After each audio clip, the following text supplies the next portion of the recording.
የእናቷ መንፈስ መጥቶ የሚገናኛት ከሆነ እንግዲህ አስቡት፣ ሴት መታ ሴትን የምትገናኝ ከሆነ በህልም አንደኛ ነጮች ሌዝቢያን የሚያደርግ መንፈስ ነው።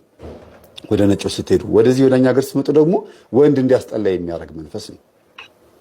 መመርጌን የሴት ወዳለው ካመጣው አይቀር በጣም ነው የምወደው ሴት እግዚአብሔር ያላረከሰኝ እግዚአብሔር ይመስገን። ግን የሴት ዳለ አይቼ በቃ አለ አይደለ አይኔ ሆኖ እንግዲህ ወንዶች ናቸው የምታውቁት አይደለ? ይቅርታ ግን መሀል ላይ በመግባቴ ችግር የለም እንዴት እንደሚደረግ ራሱ በአይኔ በቃ ጨርሼዋለሁ አለ አይደለ? አይኔ ላይ ሆኖ እንዴት እንደማጥፋት ምናምን ራሱ ያሳየኝ ነበረ።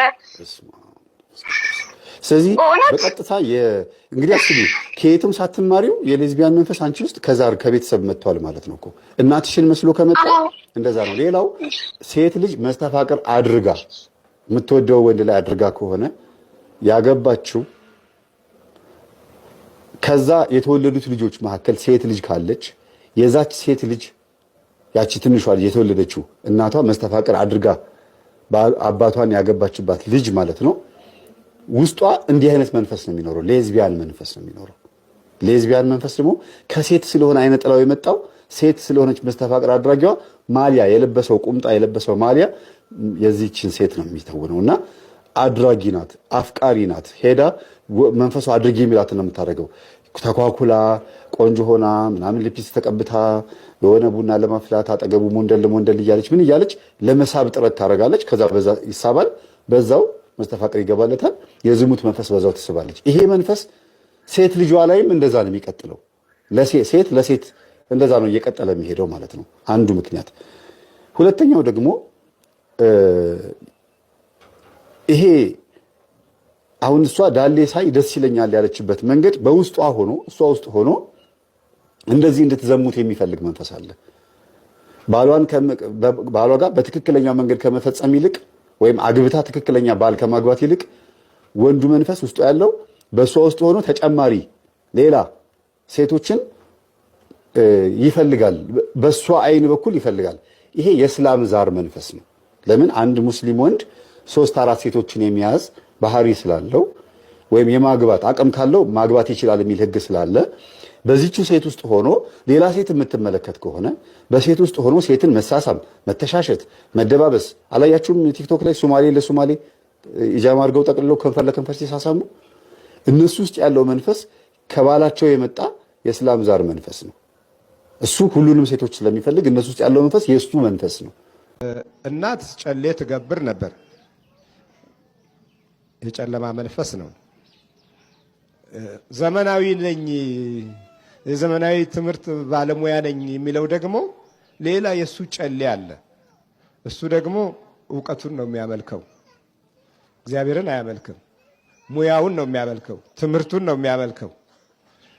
በፍልስፍና ህይወት ውስጥ ነው የወደቀው። እንደውም ከእናትየዋ ዛር የበለጠ የዚህኛው ነው። ያስ አንዳንድ ጊዜ የህሊና ነጻነት ይሰጣታል። ያ የህሊና ነጻነት ምንድነው? ክብረ በዓል ሲመጣ ዛሬ ቅዱስ ሚካኤል ነው፣ ቅዱስ ሚካኤል እየማረኝ ትላለች። እሱ ቢኖርም ግን በህሊናዋ ምህረትን ትፈልጋለች። ዛሬ እመቤታችን ነኝ ትላለች። ይሄኛው አይልም። የዚህኛው ዛር ዘመናዊ ዛር ነው። እግዚአብሔርን የሚያስክድ በእውቀት ጥላ ውስጥ መንፈሳዊ ነገርን የሚያጨላልም የሚያስታብይ በእውቀቱና በትልቅነቱ ባለው ደረጃ የሚያስመካ። ስለዚህ ከእናትየዋ ዛር ይልቅ የዚህ የዘመነኛው ዛር የከፋ ነው ማለት። አላጓራም፣ ግን እግዚአብሔርን ይሳደባል። አላጓራም። የቅድመ አያቶቻችን እንደውም ያኛው ዛር ይብዛ ሚነስ እግዚአብሔር ይልና ይጠራል።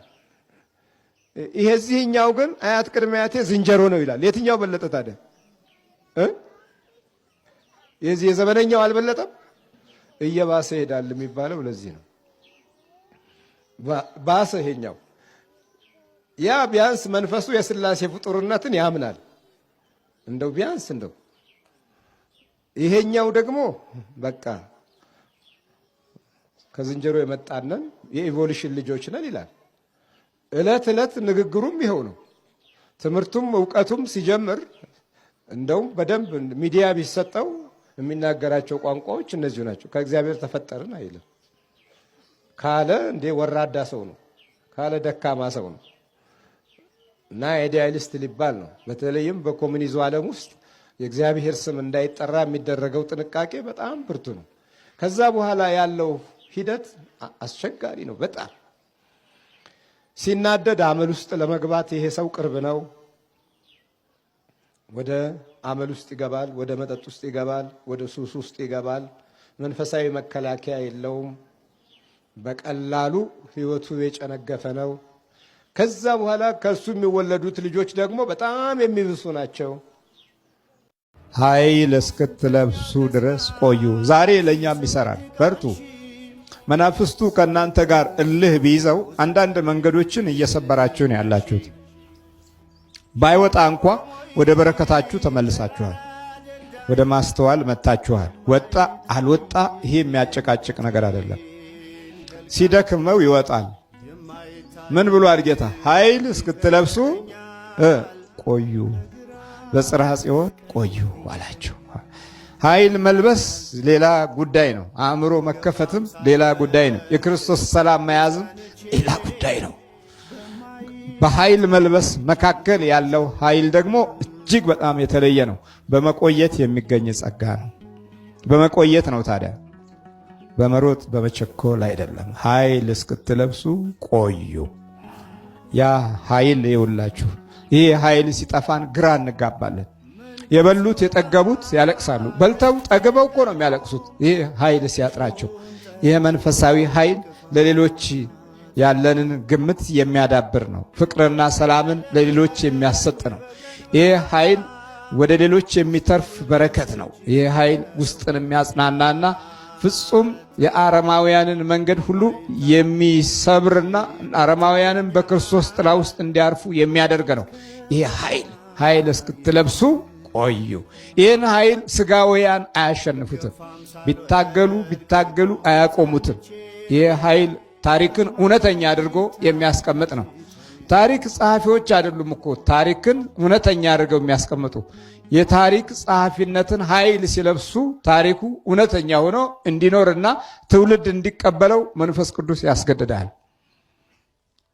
መንፈስ ቅዱስ በማስገደዱ እኮ ነው ዛሬ እዚህ የተሰበሰበ ነው እንጂ የራሳችን በጎ ፈቃድ በተፈጥሯችን ያገኘነው ቀናነት አይደለም። ዛሬ በዚህ በዲያብሎስ አገዛዝ በበዛንበት ዘመን የሰይጣን መንፈስ የሰዎችን ሕይወት በተቆጣጠረ ዘመን ይህንን ቦታና ስፍራ አቋርጦ እዚህ ምንም በማይታይ ቦታ ላይ የምናየው የእግዚአብሔር ሥራ አለ ብለን መምጣትም የእኛ በጎ ፈቃድ ብቻ አይደለም።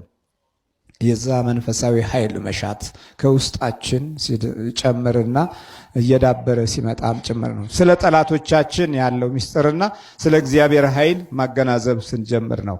ኃይል እስክትለብሱ ድረስ በኢየሩሳሌም ከተማ ጠዋት 21 ማታ 21 ስብሐት ለአብ ስብሐት ለወልድ ስብሐት ለመንፈስ ቅዱስ ሃሌሉያ ለአብ ሃሌሉያ ለወልድ ሃሌሉያ ለመንፈስ ቅዱስ እያልክ ሰግደህ ወይ 27 ሰግደህ ስትወጣ እጅህን ወደ እግዚአብሔር ስለዘረጋህበት እጅህ የነካው ነገር ሁሉ ተባርኮ ይውላል። እየሰማችሁ ነው?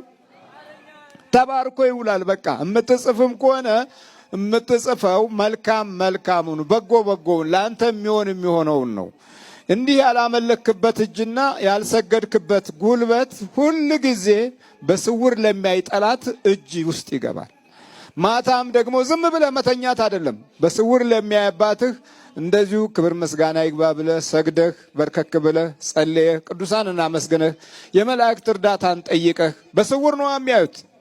አንተ የምታየው ዓለማዊውን ነው። እነሱ የሚያዩት ጥልቁንም ከውስጥም ከላይም ከውጭም ነው። አይናቸው ብርሃናዊ አይን ነው። ኤክስሬ እንኳ አለን አይደል? እንደኛ በአቅማችን ይሄው ኤክስሬ አለ አይደል? ስትፈልግ ኩላሊት ስትፈልግ ሳምባህን የሚያያል አይደል? ይሄኛው ይሄ በሰውኛው ነው።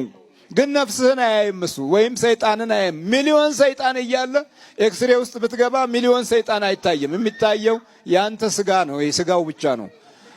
እና በውስጥ ግን ብዙ ጠላት አለ። ያንን የሚያጠቃልህ በስውር የሚያይባትህ ነው። በስውር የሚያይባትህ በግልጽ ጠላትህን ይዋጋልሃል ማለት ነው። እዚህ የምታየው ሁሉ በስውር የገባ ነው እንጂ ሲገባ እኔ ገብቻለሁ ያለ ሰይጣን የለም። እኔ ያስኩት ያለ የለም። ግን ጸሎት ቤት ካለህ መንበርከኪያና መስገጃ ካለህ ሲገባም ታውቀዋለህ። የምታውቀው ምንድነው? መንፈሳዊ ነገርህ ላይ ንቃት እንዳይኖርህ ያደርጋል። የመጀመሪያው ትልቁ አሰራሩ እሱ ስለ መንፈሳዊ ነገር የሚሰማህን ስሜቶች ማጥፋት ነው። የዘብርቅ መንፈስን ለመምታት መልክአ ዑራኤል መጸለይ አለብሽ። አይምሮሽ ውስጥ ሆኖ ነው የሚዘባርቀው። መልክአ ዑራኤል፣ ድርሳነ ዑራኤል በደንብ ያስፈልግሻል። የዑራኤል ጸበል በደንብ ያስፈልግሻል። ቅዱስ ዑራኤልን ተማጸኘው። አንደበቴ ላይ ሆነህ በጎውን ሐሳብ ከአይምሮ ያምጣና ለአፍ ያቀብለው። የአፌ ቃልና የልቤ ሐሳብ ያንተ ይሁን አይደል ያለው ንጉሥ ዳዊት። ልክ እንደዛ መዝሙረ ዳዊትን እየጸለሽ ወይም ደግሞ የመልክአ ዑራኤልን እየጸለሽ አይምሮሽን እንዲያስተካክል። የሐሳብና የአይምሮ ችግር ያለባቸው ሰዎች ብዙ ጊዜ የዑራኤልን ጸበል ሲጠጡ ይድናሉ ይባላል። እና በዚህ በጣም ተጠቃሚ ትሆናለሽ ብዬ አስባለሁ። አይዞሽ። ባለቤታችሁ ሲሰክር ሲጠጣ ቁማር ሲጫወት እኔ ላይ ያለ መንፈስ ታስር፣ ከኔ ወደ ባሌ ሄድክ፣ ከኔ ወደ ባሌ ሄደህ እኔ ማየት የማልፈልገው ነገር የምታሳየው እንዳያመነዝር ስትፈሪ እንዲያመነዝር ታደርገዋለች። አይነጥለው ካንቺ ወደሱ ሄደው አንቺ ላይ ያለው ያገባሽ መንፈስ ካለ በተለይ ካንቺ ጋራ አብሮ ያደገ ሚስቴ ናት ብሎ የሚያስብ መንፈስ ካለማ በቃ ወደ ባልሽ ይሄዳል። ባልሽን ባህሪውን እየቀያየረ ስራውን እያበላሸ ብር እንዳይሰጥሽ እያደረገ እንዲመታሽ እያደረገ መልሶ አንቺን ያቀምስሻል። ይሄ ስላለ ብትጠነቀቁ ጥሩ ነው እህቶች። በተለይ መጠንቀቅ ሁለት አይነት መጠንቀቅ ነው። አንደኛ ራሳችሁን ጠብቁ፣ ራሳችሁን አግዙ። በቃ ከመንፈስ ጽዱ፣ ወይም ደግሞ እሰሩት። እቤት ትጉ። ፒጃማም ለበስሽ ቱታም ምንም ለበስሽ ጸጉርሽንም አንጨባረሽ ምንም አልሽ፣ የዚህ ነገር ምክንያቱ ምን እንደሆነ ቼክ አድርጊ። ለባሌ ጥሩ ሆኜ እንዳልታይ የሚያደርገኝ ማን ነው? ባሌ ሲያየኝ እንዳይደስ እንዳልለው ነገረኛ፣ ጨቅጫቃ፣ ነዝናዛ ሴት ሆኜ እንድታየው የሚያደርገው ማን ነው? ለምን ነው እንደዚህ መሆነው? በሆነ ባልሆነው እንድናገረው፣ አላስፈላጊ ወጪ እንዳስወጣው የሚያደርግ፣ ለባሌ እንዳላስብለት እንዳላዝንለት የሚያደርገው፣ የምታስቢለትም ከሆነ ደግሞ ለአንቺ እንዳያስብልሽ የሚያደርገው፣ ባልሽ በተቃራኒ እንዲሆን አንቺ ጥሩ ፍቅር እየሰጠሽው ለቤትሽ መልካም እመቤት ሆነሽ ጥሩ ሚስት ሆነሽ እሱ ደግሞ ላንቺ ተቃራኒውን የሚያደርግበት ምክንያት ምን እንደሆነ ቼክ ማድረግ ያስፈልጋል። በመስተፋቀር አግብቶሽ ከሆነ ቼክ ማድረግ ነው። በጎረቤት ጓደኛ የገዛ ሚዜዎቻቸው ጸበኛ የሆኑባቸው እኔ ብዙ ሰምቻለሁ። የገዛ ጓደኞቻቸው ትዳራቸውን የሚበትኑባቸው ሰምቻለሁ። የእናትና የአባት ዛራቸውም ጭምር። ይህ ሁሉ ነገር ስላለ ሁሉ ነገር ከሚታየው ነገር ጋር ታገናኙት። የሆነ የማይታይ ኃይል አለ ብላችሁ አስቡ። ከዛ በኋላ ደግሞ እዘኑለት ለባላችሁ፣ ወይም ደግሞ እዘኑለት ለሚስትህ እዘንላት። ማዘን ማለት ምን ማለት ነው? ወዳ አይደለም ብለህ ማሰብ ነው። ደካማ ጎኗን ልትወድላት ይገባል ነው፣ ልትንከባከብላት ይገባል።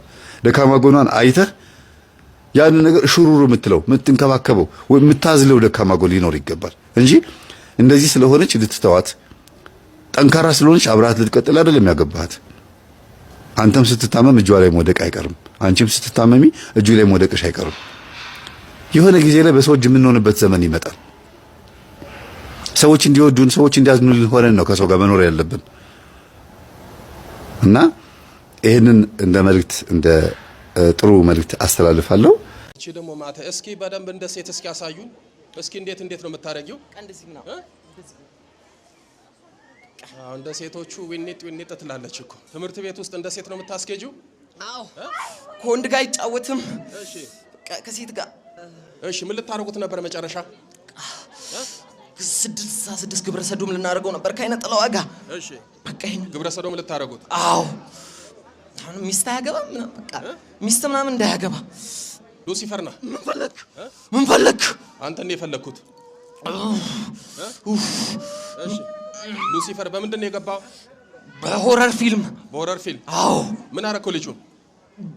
በቃ ሌሊት አላስተኛም። እሺ። በቃ እንዲህ ምናምን እያልን እንደንሳለን። መንገዱ እንዲህ ምናምን እያልን። እንዴት እያልክ? እስኪ እንደዚህ የሆነ ዘፈን እያመጣን እንደንሳለን። ልጁ አያውቅም። ምንድን ነው ማለት? ምንድን ነው? እናትህ ጋር ይቀራል። ይሄ ደግሞ ዝም በል እዛ ይሻኛል። ዝም በል አንተ። ስላንተ ነው አሁን። ማን ነው ያለው አንተ? ሉሲፈር አይነ ጥላ። እሺ። ሁለታችን ብቻ። ሁለታችሁ ወደዚህ ዞር። ምን አረጋችሁት ልጁን? አይነ ጥላ እንደ ሴት ምናምን አክት አሳያለሁ። እንደ ሴት አክት? እስኪ እንዴት ነው የምታረጊው? እንደዚህ ምናምን ትምህርት ቤት ውስጥ ምናምን እንደዚህ እንላለን። እንደዚህ እንደ ሴት ትምህርት ቤት ውስጥ እንደ ሴት ነው የምታስኬጂው? አዎ ከወንድ ጋር አይጫወትም። እሺ ከሴት ጋር እሺ። እቺ ደግሞ ማታ እስኪ በደንብ እንደ ሴት እስኪ ያሳዩን። እስኪ እንዴት ነው የምታረጊው? እንደዚህ ነው እንደዚህ። አዎ እንደ ሴቶቹ ዊኒጥ ትላለች እኮ። እሺ ሴት አይነ ጥላ ሌላ ምንድነው የምታረጊው? ሌላ ምንድነው የምታረጊው? በቃ ማሽኩርም በስላሴ አሽኩርምማለሁ፣ አሳፍረዋለሁ። ቤተክርስቲያን አላስቆመውም። እሺ በቃ ይሄን ትምህርት ቤት ራሱ የፈተና ቀን ምናምን አላስገቡም። ከወንዶች ጋር አታውዩም? አላውለም። አይ ጓደኞቹ ሴት ናቸው? አዎ አብዛኞቹ ሴቶች ናቸው። የሰፈር ልጆች ብቻ ናቸው ወንዶች። በነገራችን ላይ ሴት አይነ ጥላ ወንድ ላይ የምታደርሰውን ጥቃትና ፈተና ብዙ ጊዜ ተናግረናል። በተለይ ደግሞ በአሁን ሰዓት ወንድ ሆነው እንደ ሴት አክት የሚያደርጉ አሉ፣ እንደ ሴት የሚሆኑ አሉ። ከአካሄድ፣ ከንግግር፣ ከእጅ አጣጣል፣ ከእግር አረማመድ ጀምሮ ስትመለከቱ ቁጭ ወንድ ሆነው ሴት ይሆኑ አሉ። በነገራችን ላይ እነዚህ ግብረ ሰዶም ለመሆን በጣም ቅርብ ናቸው። ወንዶቹ ላይ ላረገው ነበር እሺ ግን ተያዝኩ ያዘኝ። ወንዶቹ ላይ ሴት አይነ ጥላ ካለች ግብረ ሰዶም ታረጋለች፣ ወንድ ታርቃለች፣ ከሴት ታውላለች፣ ወንድ ታስጠላለች። ቆጨኝ ይሄ ሁሉ። ስንት ዓመትሽ ነው ከሱ ጋር? 13 ስንት ዓመት ሆነ እሱ? 19 እሺ ሌላ ምን አረግሽው? እስኪ ሴት አይነ ጥላ በቃ ግብረ ሰዶም። ሌሊት ትመጫለሽ፣ ትገናኛለሽ? ህልማ ሌሊት እመጣበታለሁ። እሺ ና እስኪ ሉሲፈር ና። ምን ፈለክ? አንተ እንደ የፈለኩት እሺ ሉሲፈር በምንድን ነው የገባው? በሆረር ፊልም። በሆረር ፊልም? አዎ። ምን አረከው ልጁ? በቃ ሌሊት አላስተኛም። እሺ በቃ እንዲህ ምናምን እያልን እንደንሳለን። መንገዱ እንዲህ ምናምን እያልን። እንዴት እያልክ? እስኪ እንደዚህ ምናምን የሆነ ዘፈን እያመጣን እንደንሳለን። ልጁ አያውቅም። እሺ በቃ ይሄንን ነው የምናደርገው። ወይ በእናትህ አውጣኝ። ትሄዳለሽ? ያነድድኝ። ሌላ ምንድን ነው የምታደርገው? በቃ ይሄንን ነው የማደርገው። እባክህ ይጸልያል፣ ይሰግዳል። አሁን ነው የጀመረው። ድሮ ቤተክርስቲያን እንዲህ ማለት ራሱ አያውቅም። ይደደብ ይሄ እንዲህ ማለት እንኳን አያውቅም። እውነቱን እኮ ነው። በነገራችን ላይ ቤተክርስቲያን ስናይ ማማተብ የሚያቅተን እማናማትብ ዝም ብለን እልፍብስ የምንል ሰዎች አለን። ሰላም ለክ የቅድስት ቤተክርስቲያን ማንል አረዛ ቀርቶ እንኳን ማናማትብ ብናማትብ ራሱ እንድች ብለን በቃ እሱ ካለ እንዴት አድርጋችሁ በስማም ትላላችሁ? እሺ ምን ልታረጉት ነበር መጨረሻ? 66 ግብረ ሰዶም ልናደርገው ነበር ከአይነ ጥላው ዋጋ። እሺ በቃ ይሄን ግብረ ሰዶም ልታረጉት? አዎ አሁን ሚስት አያገባ ምናምን በቃ ሚስት ምናምን እንዳያገባ። ይሄ እኮ የወጣቱ መገለጫ ነው። ብዙ ወጣቶች አሉ በየትምህርት ቤት እንደዚህ ሆኑ። እሺ እናንተ ወደዚህ እዚህ ጋር አትንቆራደድ፣ አርፈቁም። ግራ ገባኝ፣ ግራ ይግባክ። ቆም እዛ በስላሴ ስም። እሺ ማን አንተ ያለኸው? የምን መተት? የሚስጥር መተት፣ የእድል መተት። እሺ ሌላስ? ሉሲፈር አለ። በምን? እሺ ሉሲፈር በምን ገባ? እንደሱ በፊልም ነው የገባሁት። በዛ መናጤ ፊልም? አዎ። ታሳያታለህ እንዴ? አቦ አቤት እኮ ይሄ ብልግና እኮ ቪዲዮ፣ ይሄ ብልግና ፊልም ስንቱን እኮ አበላሸ። ባለትዳሩ ያያል፣ ወጣቱ ያያል፣ መንፈሳዊ ያያል። ጎበዝ የተባሉትም እያዩ በሱ ይወድቃሉ፣ ይፈተናሉ። ያንን አይታችሁ ምንም አታመጡ። የምታመጡት የዝሙት መንፈስን፣ የምታመጡት ሉሲፈርን፣ የምታመጡት ዝሙትንና ፈተናን ነው። እሱ ብቻ አይደለም። የዝሙት ቪዲዮ የሚያይ ሰው ተውት፣ ሌላውን በመጀመሪያ ህሊናችሁ ነው የሚረክሰው። ምናችሁ አልኳችሁ? ህሊናችሁ ይቆሽሻል፣ ይረክሳል። 24 ሰዓት ያንን ነው የምታስቡት።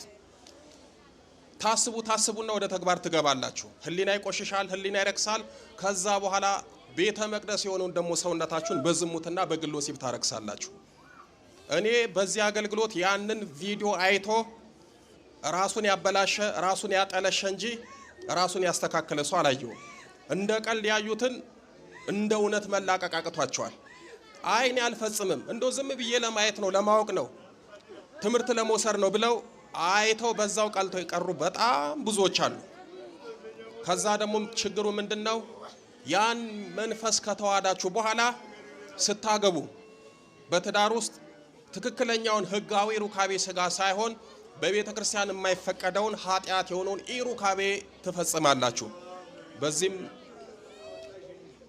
የመርገም ልጅን ትወልዳላችሁ። ያንን አይቶ ምንም የተጠቀመ የለም። ይኸው ሉሲፈር ነኝ ይላል። እሺ ሌላ ምን አረካት? እኔ ምንም አልሰራሁም። እሺ እኔ ሳያለች እኔ ምንም አልሰራም። ምንም አላረክም። እኔ ምንም አላደርግም። አንደልጅ አንተ እንደዚህ ስል እንዲህ ነው የምትመታኝ። እሺ ትሰግዳለች፣ ትጸልያለች። አለ አንድ የተረገመ አለ፣ እሱ አለ። እሺ አንድ አለች የሆነች ነቀዝ። አይበጁም ብታያቸው እነኚህ ቤተሰብ ተብዬ አይበጁም። ከአሰላ ስንት ሆነው ነው የመጡት ተሰብስበው? በቃ መላ ቤተሰቡ መጥቷል። መላ ቤተሰብ ስንት ሰው ናቸው አንድ ላይ ቁጥራቸው? አሁን እዚህ ያለ ነው ስንት መሰልን? 12 ምናምን እንሆናለን። በስመ አብ ይሄ 12 ሲል 11 ነው ይላል። ምኑን ነው የሚያመው ይላል? እሺ 11 ሆነው ነው የመጡት። ሙሉ መኪና ሚኒባስ ማለት ነው። እግዚአብሔር ይመስገን። እዚህ ያለ ያሾፋል፣ ይታሰራል። ከአሰላ ቤተሰብ ደግሞ መጥቶ ይፈታል። እሺ ተዘጋጅ፣ ተንበርከክ በል፣ ተዘጋጅ። አብረን ነው የምትሄደው፣ አንድ ላይ ተያይዛችሁ ነው የምትሄዱት። በል ጥራ። በስላሴ ስም፣ በስላሴ ስም፣ በኃያሉ በመድኃኒዓለም ስም፣ በኃያሉ በመድኃኒዓለም ስም፣ በኪዳነ ምሕረት ስም፣ በኪዳነ ምሕረት ስም፣ በቅዱስ ሚካኤል ስም፣ በቅዱስ ሚካኤል ስም፣ በቅዱስ ገብርኤል ስም፣ በቅዱስ ገብርኤል ስም፣ በቅዱስ ሩፋኤል ስም፣ በቅዱስ ሩፋኤል ስም፣ በቅዱስ ኡራኤል ስም እንዳይወጣ በቅዱስ ኡራኤል ስም ስማችንን የጠራን ሁላችንም አንድም ሳንቀር ለቀናል። በስላሴ ስም ለዘላለም በሲኦል ታስረናል። ኧረ ለመሄድ ቸኩል የመድኃኒዓለም ያለ ይሄማ እንደው እና እስኪ እግዚአብሔር ይባርክ። ደህና ነህ? ደህና ነኝ። ማነው ስምህ? ሄኖክ ሞክሼ ከኔው ጋር ወይ ሁለት ሄኖክ። የት ነው ያለው? ቤተክርስቲያን ነው። አሰላ ነበርክ? አዎ። ምን ልታደርግ እዚህ መጣ? እንሄዳለን ምናምን ሲሉ እዛ ጋር መግባቴን አስታውሳለሁ።